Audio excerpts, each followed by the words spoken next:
purpose of Halloween is? I mean, think about it. We go to events around this time of year, we dress up in ridiculous costumes, but ultimately we're just trying to scare ourselves for fun. I mean, you probably came to Terror Maze tonight with the expectation that someone was going to jump out and scare you to death, or you were going to see something that was beyond belief, or you were going to see something that you thought was enjoyable enough to jump in your car and drive all the way out here and to spend hours standing in line because you wanted to scare yourself.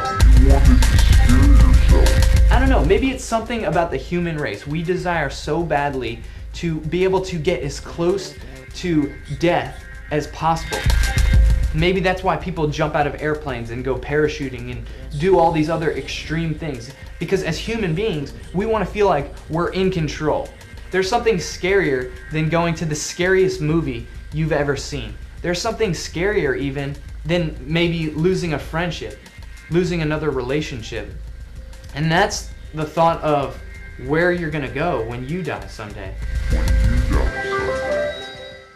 That's a really scary thought. And that's for real.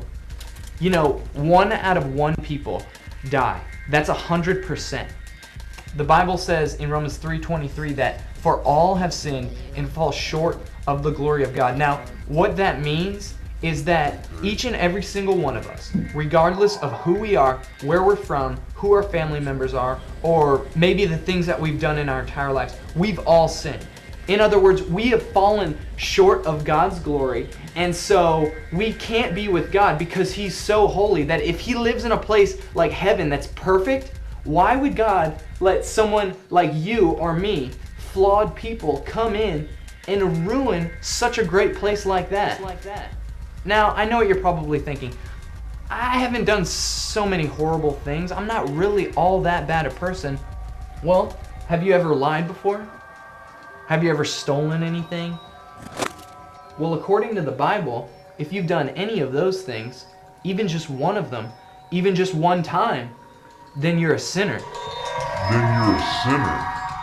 And that you deserve punishment for that. That's a really scary thing. But here's the part of the message that you haven't heard.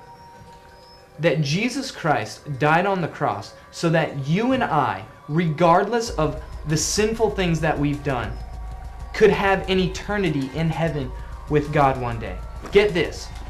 God came down to earth and He lived a perfect life. And then He went to the cross and He died a human death on the cross, and He took the punishment that you deserve, that I deserve, for the sins that we've committed.